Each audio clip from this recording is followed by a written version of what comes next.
La Lune. Pendant des décennies, nous avons rêvé d'y envoyer les hommes dans l'espoir de découvrir ses plus mystérieux secrets.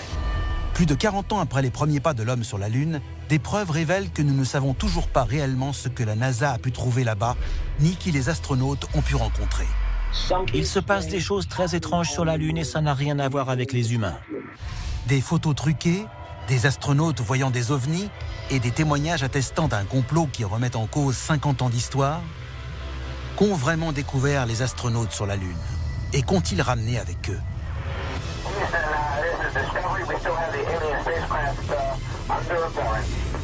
Dans cet épisode, nous allons vous montrer des images de missions spatiales que personne n'a jamais vues. Nous vous dévoilons cette vérité cachée par la NASA. Y a-t-il des extraterrestres sur la Lune? La machine est en marche. Des dossiers restés confidentiels pendant des décennies et décrivant des manifestations extraterrestres ont été rendus publics. Nous allons révéler le contenu de ces documents et découvrir ce que le gouvernement américain voulait cacher. C'est à suivre dans Alien Files, l'émission qui perce les plus grands secrets de la planète Terre. Lancé en 1968, le programme Apollo de la NASA envoie 9 missions habitées vers la Lune. Les astronautes à bord sont les seuls humains à avoir mis les pieds sur un sol extraterrestre. Aujourd'hui, je vois la Lune de deux façons différentes. Je peux regarder celle perchée dans le ciel, comme n'importe qui n'ayant jamais posé le pied dessus. Mais il m'arrive de penser à cette autre Lune, faite de mes souvenirs quand j'étais là-haut. Les théoriciens de la vie extraterrestre croient depuis longtemps que la NASA connaît l'existence des ovnis et même qu'elle serait entrée en contact avec eux. Mais l'histoire de la conquête de l'espace ne commence pas par un décollage, mais par un crash. 8 juillet 1947, Roswell, Nouveau-Mexique. Des témoignages attestant d'un accident de soucoupe volante sèment le trouble aux États-Unis. L'US Air Force réagit immédiatement et ce qu'elle va découvrir va changer la face du monde. Un ovni s'est écrasé à Roswell en 1947. On a trouvé sur le site des appareils technologiques, des cadavres d'extraterrestres et même une entité extraterrestre vivante. Que va-t-on faire de tout ça? Durant la guerre froide, l'URSS et les États-Unis s'affrontaient sur plusieurs terrains. Il ne s'agissait pas seulement de combats armés, mais aussi d'une bataille sur le plan technologique. Tout matériel technologique extraterrestre était un atout d'une extrême importance pour l'armée américaine. Les 10 années suivantes, la recherche fait un pas de géant et on voit apparaître la bombe à hydrogène, l'énergie solaire, les puces électroniques, le laser et le plus grand triomphe des États-Unis, un module de propulsion spatiale. Now it is time to take longer strides. I believe that this nation should commit itself to achieving the goal before this decade is out of landing a man on the moon and returning him safely to the earth. Quand Kennedy a annoncé que les États-Unis avaient pour but d'envoyer un homme sur la Lune, tout le monde a pensé que c'était pour battre les Russes. Mais les enjeux étaient bien plus grands que ça. Les découvertes scientifiques qui pouvaient découler de ce voyage sur la Lune dépassaient de loin tous les enjeux politiques. En 1964, le Ranger 7 est la première sonde spatiale à être envoyée par la NASA et à avoir rapporté des images de la surface de la Lune. Ranger 7 envoie 4308 photos d'un monde extraterrestre que nous n'avions jamais vu de si près, la Lune. Ce que l'on sait moins, c'est que certaines de ces photographies n'ont pas été rendues publiques. La sonde a réussi à transmettre des images et plusieurs d'entre elles montraient des structures artificielles. Les Américains savaient donc que des bases extraterrestres étaient installées sur la Lune. Tandis que les humains sont sur le point de poser un pied sur la Lune, des événements étranges et inhabituels se produisent. Juin 1965. Des conversations entre la NASA et l'astronaute James McDivitt, alors à bord du programme Gemini, font état de la présence d'un ovni dans l'espace. Si on en croit la retranscription, l'astronaute McDivitt dit « J'ai vu autre chose là-haut. Mais alors que j'essayais de m'en approcher pour le prendre en photo, J'ai été ébloui par le soleil et je l'ai perdu de vue. On aurait dit qu'il avait de grands bras, mais je ne l'ai pas vu longtemps. Après que plusieurs astronautes du programme Gemini aient vu des choses étranges dans l'espace, on a créé des noms de code comme Feu, Épouvantail ou Père Noël pour signaler un objet volant près du vaisseau spatial. Le 24 décembre 1968, la navette Apollo 8 entre en orbite pour la première fois autour de la Lune.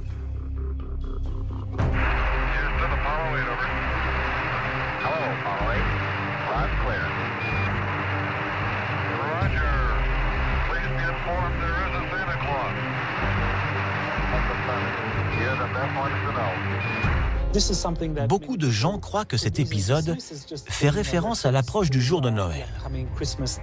Mais certains ont affirmé que le mot Père Noël était un des noms de code utilisés par les astronautes pour prévenir Cap Canaveral de la présence d'un ovni. Si les théoriciens de la vie extraterrestre disent vrai, la prédominance américaine durant la guerre froide ne dépendait que d'une seule chose: faire marcher un homme sur la Lune pour établir un contact avec les extraterrestres avant les soviétiques.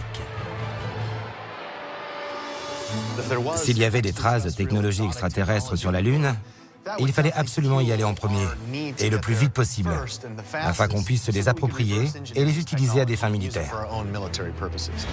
Si ces théories se révèlent exactes, le destin des États-Unis, et peut-être même de l'humanité, était entre les mains de Neil Armstrong, Buzz Aldrin et Michael Collins, l'équipage d'Apollo 11.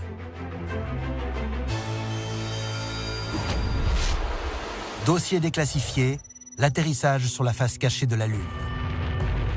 Le 16 juillet 1969, la mission Apollo 11 est lancée. Le monde entier en est témoin. Son objectif, faire atterrir les premiers hommes sur la Lune et, si on en croit les experts, établir un contact avec une forme de vie extraterrestre, une perspective terrifiante. La surface lunaire est hostile et assez menaçante. C'est un endroit angoissant et effrayant. Que se cache-t-il dans les conversations entre les astronautes d'Apollo 11 et le Capcom, le centre de contrôle des missions basé à Houston, dans le Texas? Tranquility base here. The Eagle has landed. Rocket Tranquility, we copy you on the ground. Selon les experts de la théorie extraterrestre, tout se joue lors d'une interruption de transmission de 2 minutes avec Buzz Aldrin et Neil Armstrong. Il manquerait une partie de la transmission. Que peuvent renfermer ces 2 minutes? Il y a eu des communications radio officieuses qui ont circulé, disant que Armstrong et Buzz Aldrin ont vu des ovnis sur la Lune.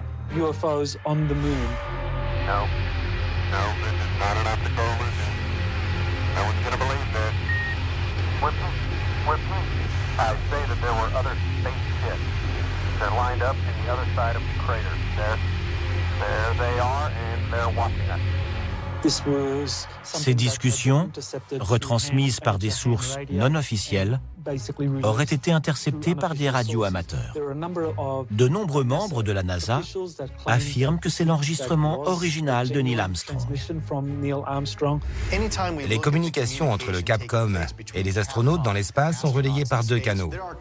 Le canal public qui retransmet les informations et le canal secret, directement géré par le ministère de la Défense, qui permet aux astronautes et au Capcom de communiquer librement et en toute sécurité. La NASA n'a jamais confirmé l'existence de cette conversation. Par contre, Buzz Aldrin lui-même a admis qu'un objet non identifié a été aperçu près d'Apollo 11. Neil Armstrong et Buzz Aldrin sont-ils les premiers ambassadeurs humains de l'espace? Ont-ils rencontré des extraterrestres sur la Lune? Il est tout à fait possible que, dès le début du projet, la NASA ait prévu d'entrer en contact avec de nouveaux êtres vivants. Quand Buzz Aldrin et Neil Armstrong font leur premier pas sur la Lune, ils plantent un drapeau américain et déposent une plaque commémorant leur mission. Mais selon certaines sources, ils laissent également derrière eux 2 autres objets. Le premier est un rameau d'olivier en or, symbole de paix. Le second, un disque de silicone sur lequel on trouve des messages d'amitié enregistrés par 73 chefs d'État, ainsi que les noms des membres importants du Congrès américain et de la NASA. Mais si la NASA n'a jamais prévu d'entrer en contact avec les extraterrestres, pourquoi a-t-elle préparé ses messages de paix avant d'envoyer ses hommes sur la Lune? Pour la majorité de la population, cela veut dire deux choses. Nous sommes au courant d'une présence extraterrestre et nous offrons des cadeaux en gage de paix. Cela a-t-il permis à Apollo 11 d'entamer une relation qui serait toujours d'actualité avec des extraterrestres? Que s'est-il passé sur la Lune pour que l'homme ne cherche pas à y retourner? À mon avis, il y a des bases extraterrestres sur la Lune. Et leurs occupants ont compris que les enjeux politiques du programme Apollo étaient énormes. Mais certaines personnes de la NASA ont dit que les extraterrestres avaient interdit aux humains de revenir sur la Lune parce que cette terre leur appartenait déjà. La NASA a fait atterrir un homme sur la Lune en 1969. Cet événement marque peut-être le premier contact avec une vie extraterrestre.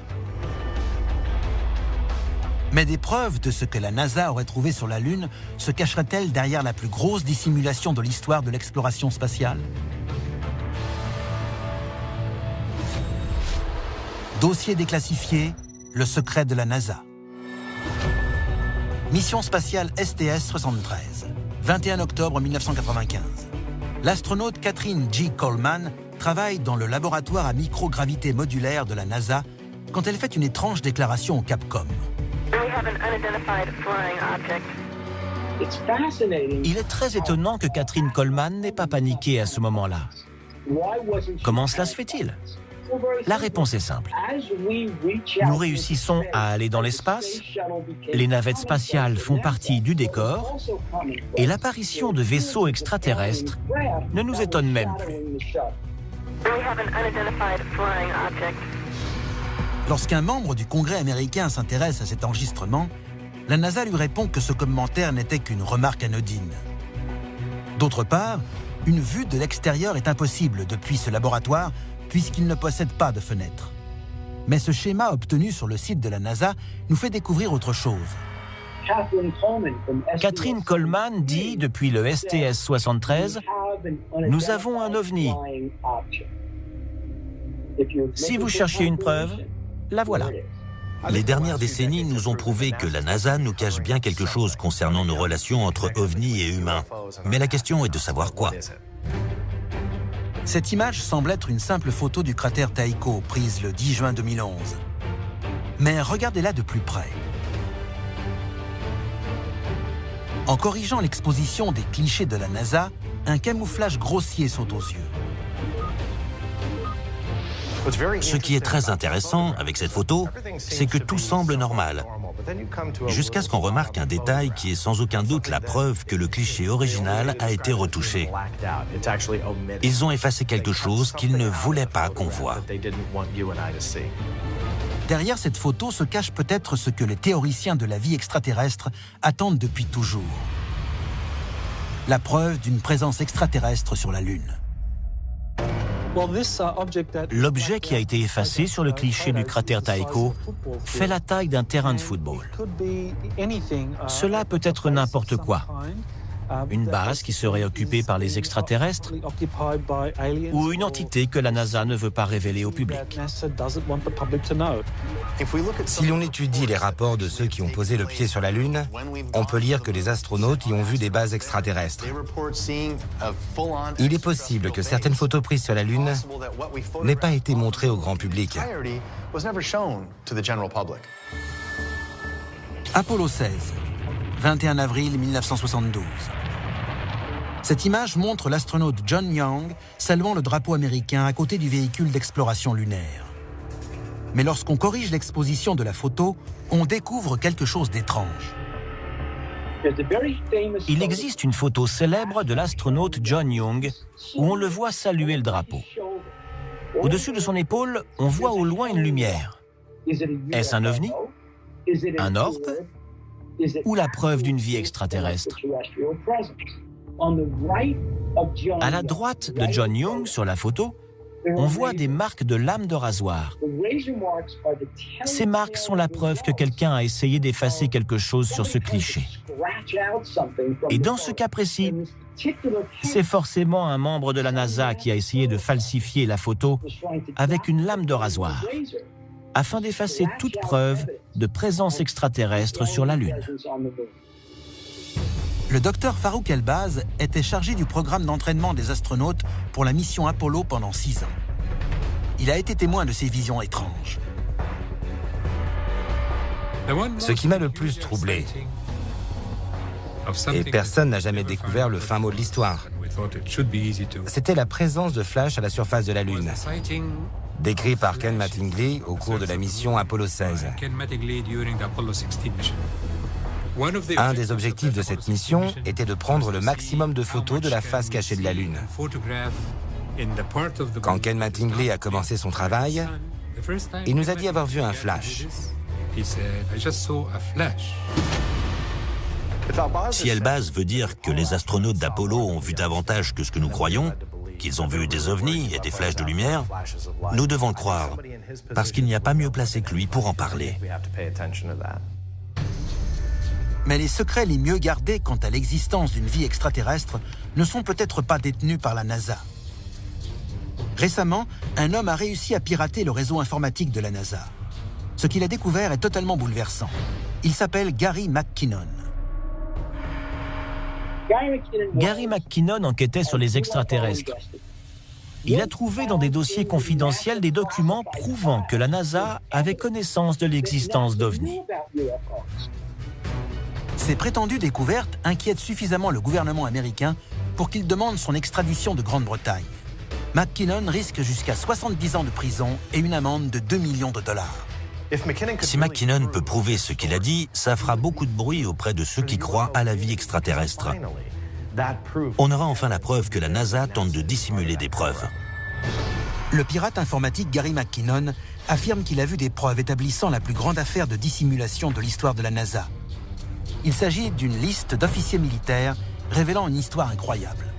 Quand McKinnon a dit ce qu'il avait découvert, il a parlé d'un document trouvé dans les ordinateurs de la NASA appelé « officier non terrestre ». Si c'était vrai, ce document attesterait non seulement d'une vie extraterrestre sur la Lune, mais aussi de l'existence d'une collaboration entre extraterrestres et humains au sein même de la NASA.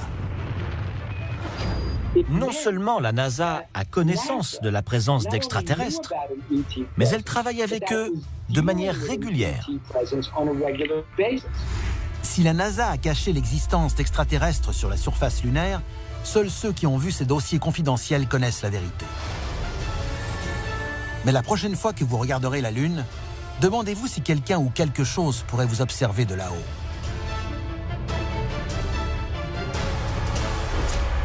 C'était Alien Files, l'émission qui perce les plus grands secrets de la planète Terre.